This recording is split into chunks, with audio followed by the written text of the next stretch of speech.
Amém. Cumprimento a todos com a graça, a paz do Senhor Jesus. Amém. Quero aproveitar que vocês estão em pé. Vamos abrir aqui no Evangelho de João, capítulo 2, a partir do verso 13.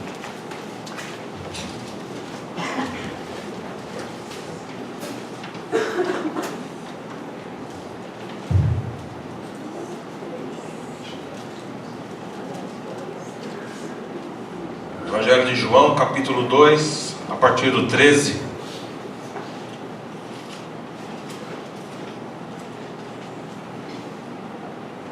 Jesus purifica o templo.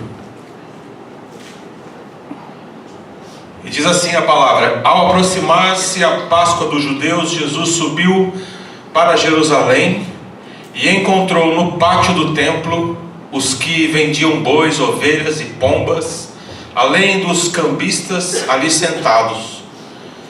Fez então um chicote de cordas e expulsou todos do pátio do templo, bem como as ovelhas e os bois, esparramou o dinheiro dos cambistas e revirou suas mesas.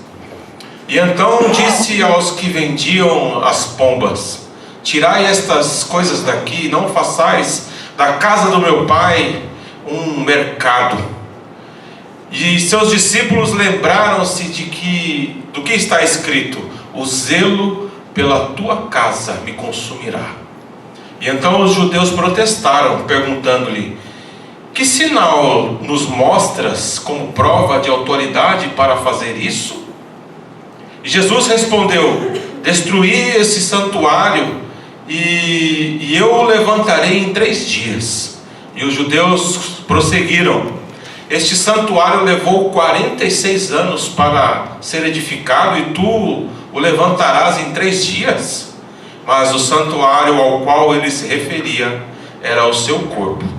E quando ressuscitou dentre os mortos, os seus discípulos se lembraram disso, daquilo que ele dissera, e creram nas Escrituras e na palavra que Jesus havia falado.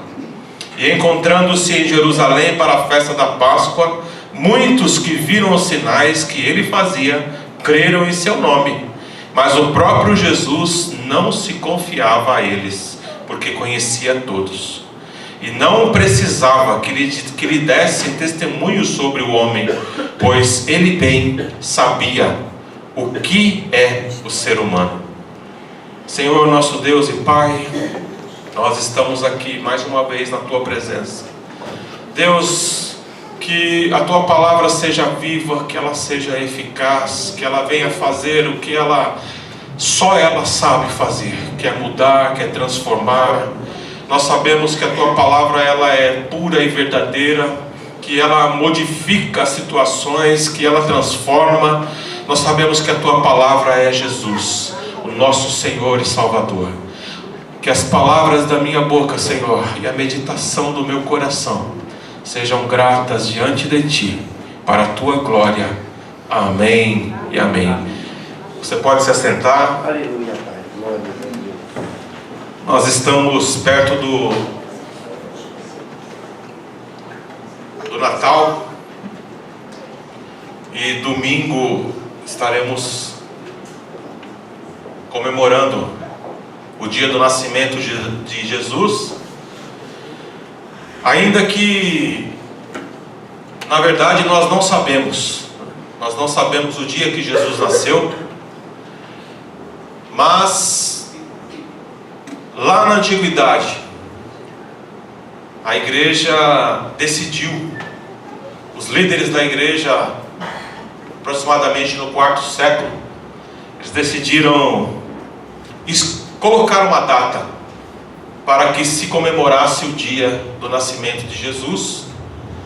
E aí tem uma outra história por detrás disso, e domingo eu quero meditar um pouco sobre isso. Mas quero falar hoje, dentro desse texto, em alguns pontos interessantes, dos quais eu estava à tarde meditando. meditando nessa palavra. E Jesus, irmãos, principalmente quando eu falei agora, quando nós chegamos perto do Natal ou na Páscoa, vocês podem verificar que na internet e um pouco tempo atrás, nas bancas de jornais, vocês liam os jornais, as revistas especializadas, a mídia como um todo, ela publica muito mais sobre Jesus, e as pessoas começam a se lembrar. Nós andamos por alguns lugares e você vê aquele presépio, o menino Jesus, José e Maria, os magos, e toda aquela representação do nascimento de Jesus. E chega no final do ano, é comum isso. E eu gosto de falar sobre Jesus. Eu gosto de meditar naquilo que ele deixou. Existe um livro chamado O Judeu Marginal. Não no sentido pejorativo desse marginal, mas no sentido de que Jesus, ele andou à margem da sociedade em que ele viveu. Ele mudou o pensamento, mudou paradigmas, mudou propósitos, mudou dogmas. Ele transformou com a sua maneira de ser, com as suas palavras, com a sua maneira de interpretar a própria Torá, a própria Bíblia, as Escrituras. Ele deu um novo sentido ao que os homens entendem ser Deus. Ele veio fazer isso. Ele transformou algumas regras em outras regras, pelas quais ele deu um novo sentido a tudo aquilo que o povo que ele viveu, a sociedade em que ele viveu, eles tinham como certo. E ele veio e transformou tudo aquilo, mostrando o que verdadeiramente Deus deseja dos homens, das pessoas. E ele, nesse contexto em que nós lemos, eu coloquei aqui um título na palavra e acabei nem falando, mas Jesus, ele pode nos ajudar a purificar o templo. Por que eu coloco ele pode nos ajudar? Depois eu vou chegar a essa conclusão com vocês aqui dentro desse texto, porque eu mesmo já falei em algumas oportunidades que o Senhor pode mudar as nossas vidas, o Senhor pode mudar os nossos pensamentos, que Deus pode de uma hora para outra transformar uma situação que já estava dada como certa em uma outra coisa que Ele entende como certa. Como a palavra do Senhor diz que o meu coração, o teu coração, ele pode fazer muitos planos. Eu posso imaginar, eu posso planejar, olha, eu desejo trabalhar nessa empresa até quando eu me aposentar. E o desejo do meu coração é que o meu casamento ele seja de acordo com a palavra de Deus, que as coisas ruins que podem acontecer, que tudo aquilo que pode atrapalhar, é claro que o nosso desejo é que isso não aconteça, porque quando nós fazemos aqui os casamentos, né, nós falamos aos noivos, olha, que é sempre uma mensagem de otimismo, né? É claro que em algum momento eu vou, e outros pastores também vão avisar, olha, vocês terão aflições, vocês terão momentos difíceis e tal, mas o desejo no momento do casamento é que ele seja eterno, enquanto dure, que ele dure até que a morte o separe. Esse é o desejo do Senhor também. E eu estou falando isso, irmãos, por quê? Porque nós planejamos, quando nós estamos, principalmente chega nessa época ou no início do ano, vocês já vão ver várias igrejas e várias comunidades dizendo: olha, nós vamos aqui 12 dias ou 7 dias na presença de Deus, para que o ano seja bom, para que tudo isso... É claro que o nosso desejo é que tudo corra bem, mas como eu acabei de dizer, a resposta final, aquilo que realmente vai acontecer, só Deus sabe. Só Deus sabe. A palavra do Senhor diz, e o próprio Senhor Jesus diz, que nós não temos condições de saber se eu vou viver, se eu vou estar vivo daqui a 10 minutos. Mas é nosso costume, nós somos assim, nós planejamos, nós gostamos de planejar isso e aquilo. E Tiago, ele escrevendo a sua carta à igreja de uma maneira universal, ele deixa uma coisa muito simples para nós. Ele diz assim: olha, vocês têm o costume de planejar, de fazer, eu vou fazer isso, vou estar em tal lugar, vou, e só colocando o eu em primeiro lugar, ou nós. E ele diz: não, uma coisa que nós sabemos, mas que muitas vezes não pensamos. Ele diz assim: olha, se Deus permitir, se for da vontade dele, nós faremos e nós iremos e nós planejaremos, faremos o que for. Mas é da vontade de Deus isso. É da vontade do Senhor. Nós temos que entender isso, que amanhã eu estarei em tal lugar, se Deus quiser. Se Deus quiser. E Jesus, entre outras coisas, veio nos trazer um consentimento ou um entendimento da vontade de Deus, entre muitas coisas que ele falou. Mas pensando aqui nesse texto, em primeiro lugar, irmãos, eu quero chamar a atenção que ele estava indo, ou estava se preparando para a festa da Páscoa. E diante daquilo que eu falei a respeito de Jesus, ele foi perfeito, santo, sem pecado, cumpriu todas as exigências da lei. Ele mesmo disse: eu não vim abolir a lei, eu não vim exterminar a lei, mas eu vim cumprir. Só Ele, Jesus Cristo, homem, pôde cumprir tudo aquilo que a lei exige.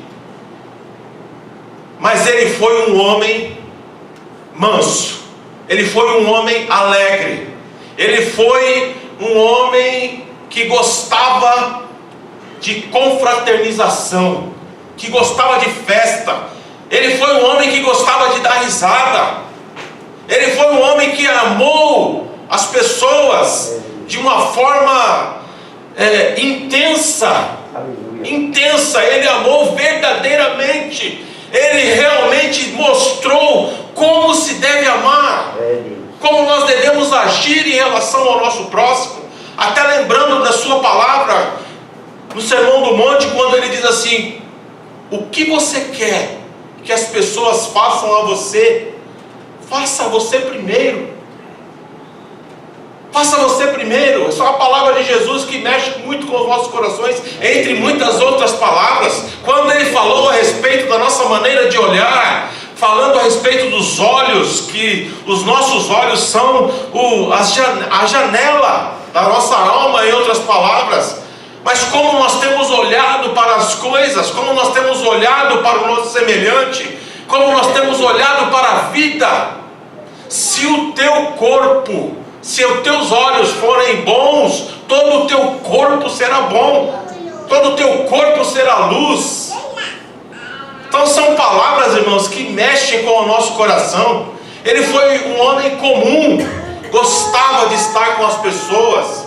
No capítulo 2, você vai perceber que Jesus estava num casamento, se divertindo, tomando vinho, comendo, dando risada.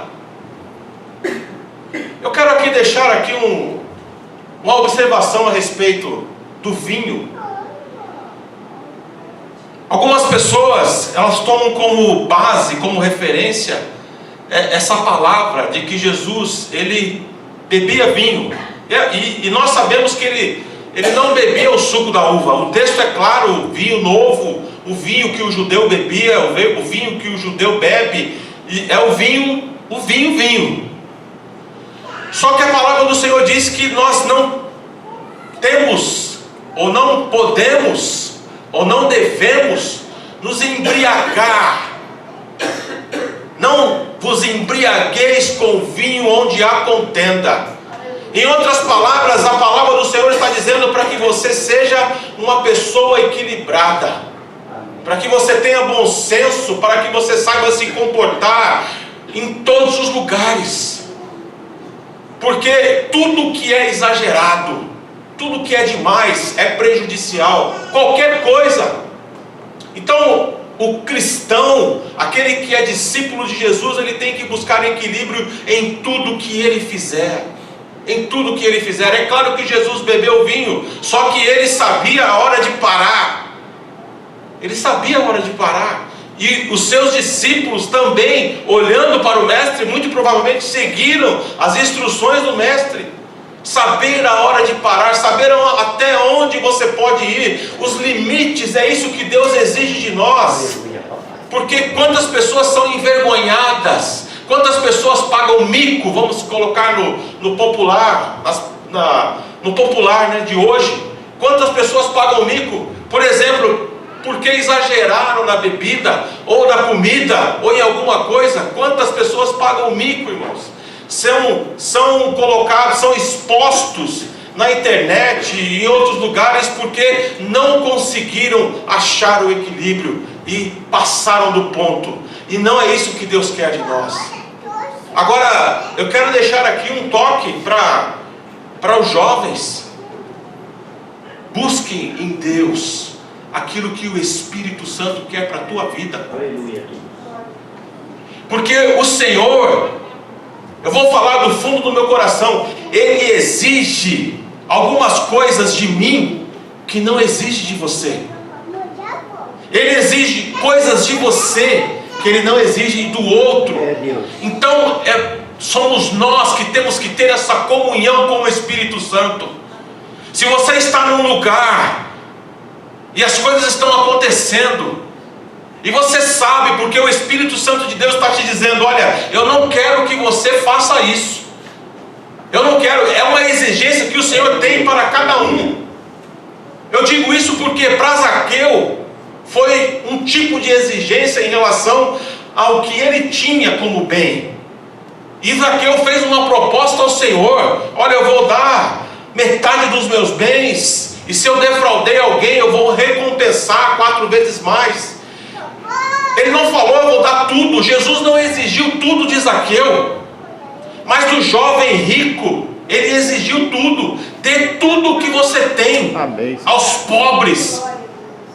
Então nós temos que entender o que é que o Espírito Santo quer de você, o que o Senhor quer de você, quais as exigências que o Senhor quer que você faça. O Senhor está falando no teu coração: olha, se você se prostrar, se você jejuar, se você buscar, o Espírito Santo tem falado a cada um de uma forma diferente. Mas nós somos teimosos, nós resistimos ao Espírito Santo de Deus. E se o Senhor está exigindo de você para que você se abstenha de algumas coisas, inclusive a bebida alcoólica, se o Senhor está falando contigo, atenda a voz do Espírito Santo. Mesmo que seja um copo de vinho ou um copo de cerveja, o Senhor está dizendo: eu não quero, porque eu tenho um tratado contigo. O Senhor exigiu algumas coisas de Sansão e ele não cumpriu, e ele pagou o preço, irmãos. Temos que entender o que é que o Senhor pede para eu fazer e para você fazer em relação à santificação. Mas Jesus estava ali naquela festa e o vinho não acabou. A alegria não acabou.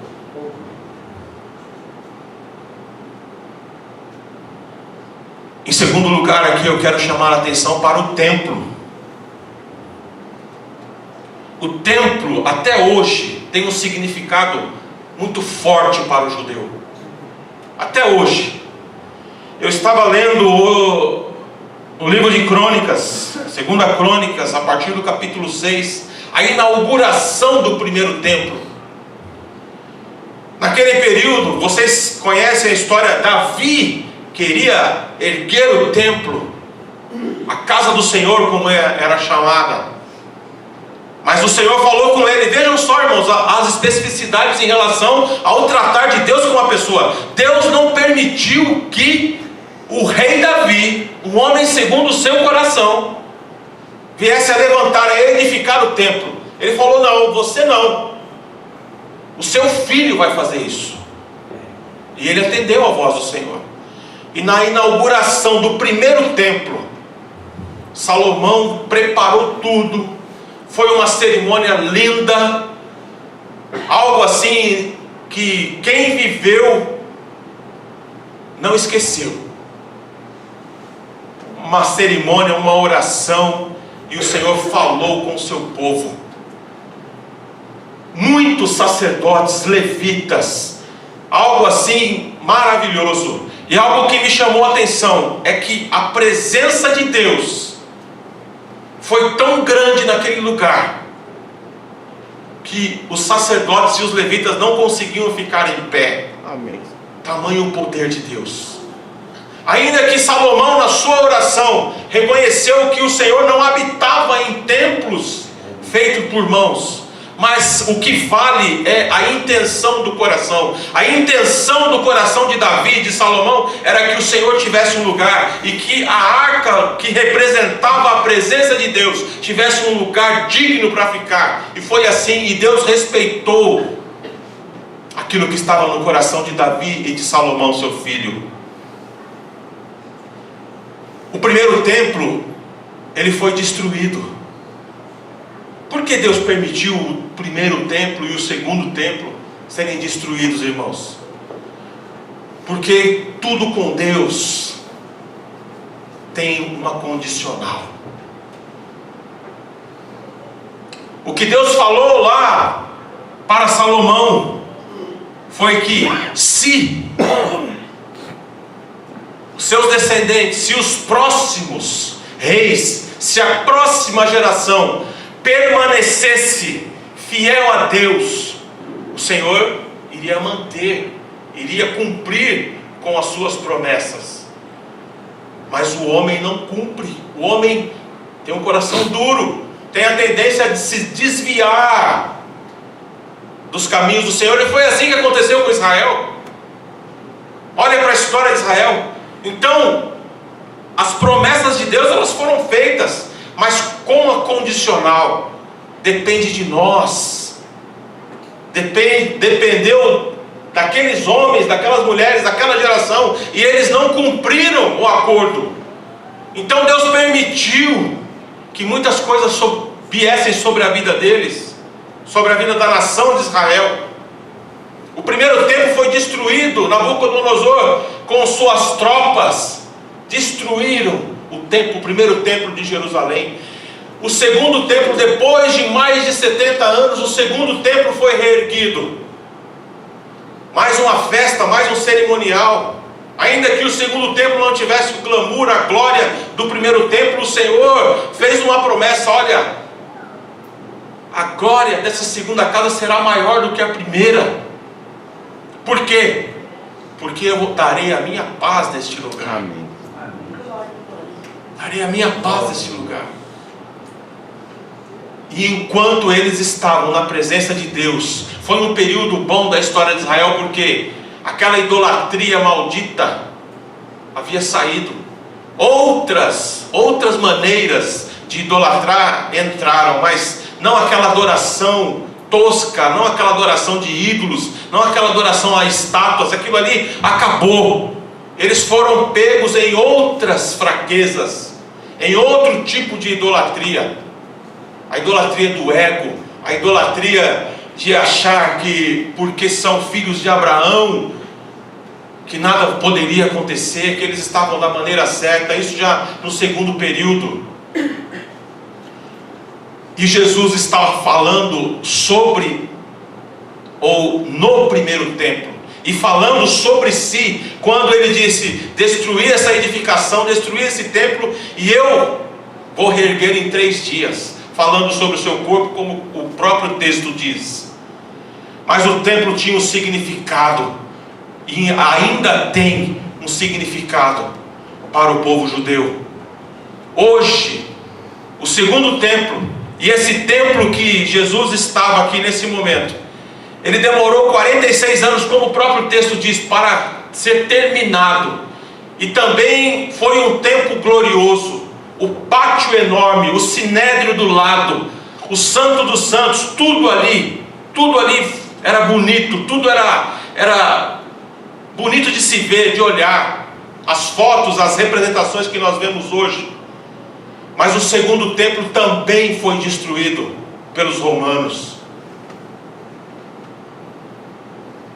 Irmãos, esse texto aqui nos chama a atenção para uma coisa interessante. Quando Jesus entra naquele lugar, ele vê, como nós lemos aqui, pessoas fazendo comércio, mais interessadas no bem material, naquilo que eles poderiam ganhar, do que em adorar a Deus, do que em fazer do templo o que ele tinha que ser feito, ou o lugar para que ele era feito, lugar de adoração. E a atuação de Jesus, a maneira como ele agiu, foi uma maneira estranha, porque ele não é assim. Ainda que ele não tocou em ninguém, ainda que ele não bateu, não chicoteou ninguém, ele chegou ali e agiu de uma forma estranha, por ele ser como ele é. Eu digo ele é porque ele está vivo.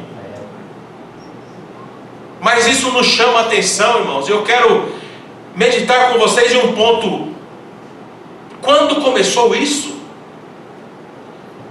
As coisas devem ter começado pequenas. Alguém chegou ali em um determinado momento, colocou uma banquinha, umas pombinhas ali, e aí ninguém falou nada. O outro já olhou e falou: esse negócio vai dar certo, vou colocar minha banquinha aqui também. Os processos de morte, aí eu vou falar para o lado espiritual, eles começam também assim, devagar. Alguém colocou uma banquinha aí no teu coração, alguém falou uma pequena palavra, e aquilo foi te entristecendo, e de repente você se viu afastado do propósito de Deus, do propósito de adoração. Como foi lido aqui no início, Marta conhecia Jesus, assim como Maria. Elas tinham a intimidade, só que o desejo de Marta era outro, as prioridades de Marta eram outras prioridades. Por que aquilo aconteceu? Por que muitas vezes o nosso coração, por que muitas vezes nós estamos assim, deixando as pequenas coisas invadirem o nosso coração, e nós vamos nos afastando de Deus, e não percebemos. Eles não perceberam o que estava acontecendo ali, irmãos. E acontece assim, nas pequenas coisas, nós vamos deixando, isso aqui não tem problema, como eu falei agora no início, isso aqui não tem problema, segundo a minha interpretação, segundo a minha maneira de enxergar a Bíblia, isso aqui pode. E não deram ouvidos à voz do Espírito Santo. Quando nós fechamos o nosso coração à voz do Espírito Santo, é como se houvesse uma cicatrização, uma calcificação da nossa mente, do nosso espírito, e nós não conseguimos mais ouvir a voz do Senhor, e nós estamos morrendo pouco a pouco, e não conseguimos enxergar. Achamos que está tudo bem, achamos que não tem problema, a barraquinha está lá, os bois estão ali, eles estavam mortos, eles não estavam sabendo. Por isso que a atitude de Jesus foi daquela forma, para chamar a atenção. A ação de Jesus, literal, vamos pensar assim, ela foi dura,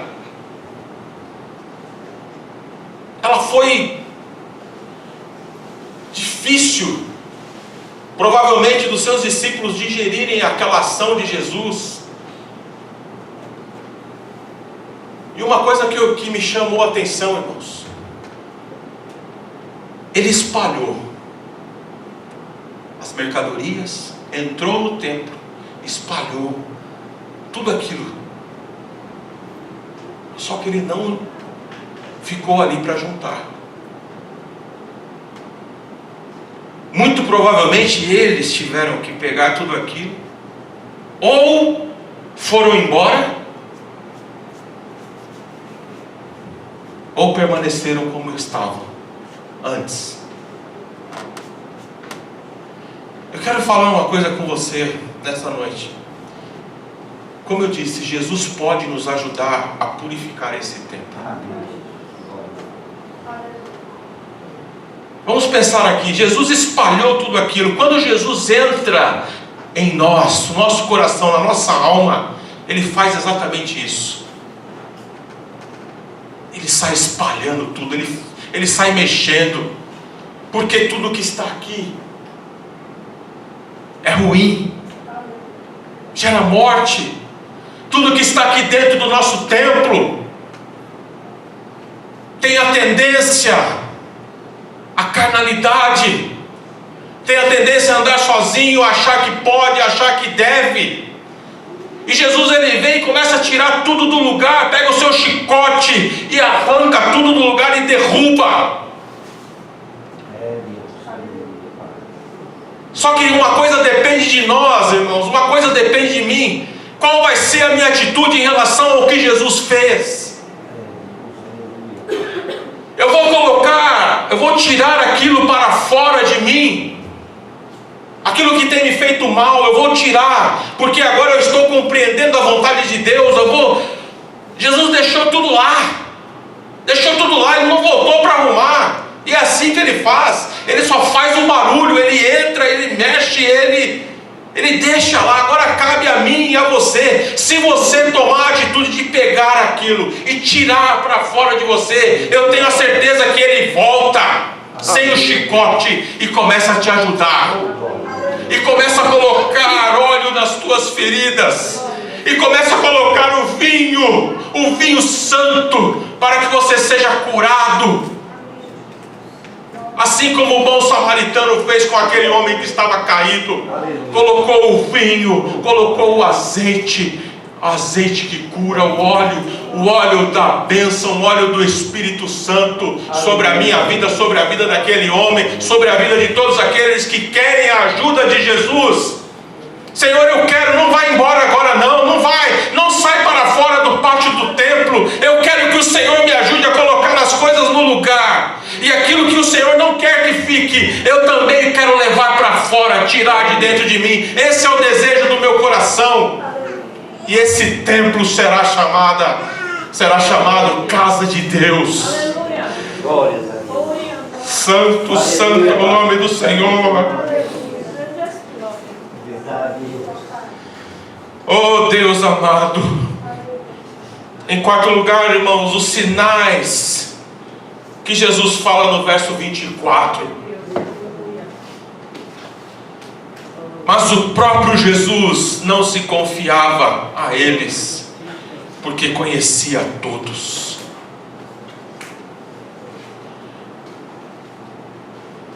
Irmãos, Jesus tem confiado em você? Ou em vocês? Irmão, Jesus tem confiado em você? Aleluia. Ele tem olhado para você e tem se agradado da sua vida, mesmo com todos os seus defeitos, mesmo com todos os meus defeitos. Jesus, nesse texto, ele estava dizendo: olha, eu não confio nessas pessoas, porque eles estavam atrás de sinais. Eles só creram porque eles viram sinais. E Jesus na sua palavra diz: bem-aventurados são aqueles que não viram, mas crerão. Jesus confia em mim, irmãos. Aleluia, Pai. Aquela palavra de Deus no batismo de Jesus. Será que o Senhor pode falar isso para a minha vida e para a tua vida? Este é o meu filho amado, Aleluia, Pai. em quem eu tenho prazer. Oh, glória a Deus. Ah, pastor, mas você está puxando muito, um nível muito alto. Não, irmãos, não estou.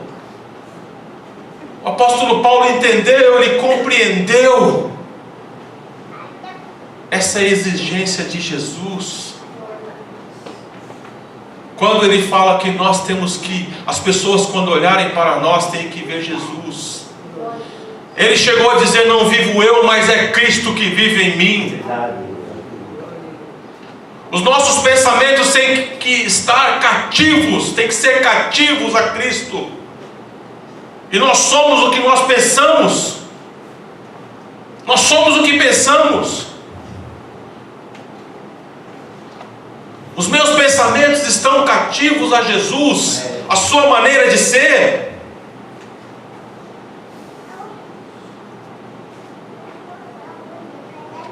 Quando Jesus entra no templo, ele tira tudo do lugar.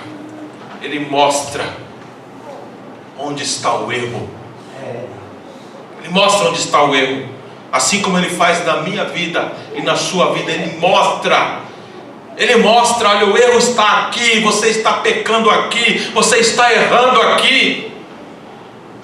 Mas a ação, a decisão de tomar a iniciativa de limpar tem que ser nossa. Eu tenho que decidir, eu tenho que desejar isso. Eu tenho que desejar agradar a Deus no meu falar, no meu andar, no meu agir.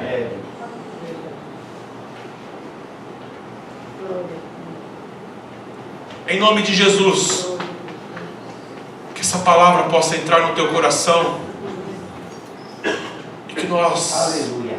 desejemos essa mudança, irmãos, porque é uma mudança diária. Ela é diária. E as palmas louvam ao Senhor.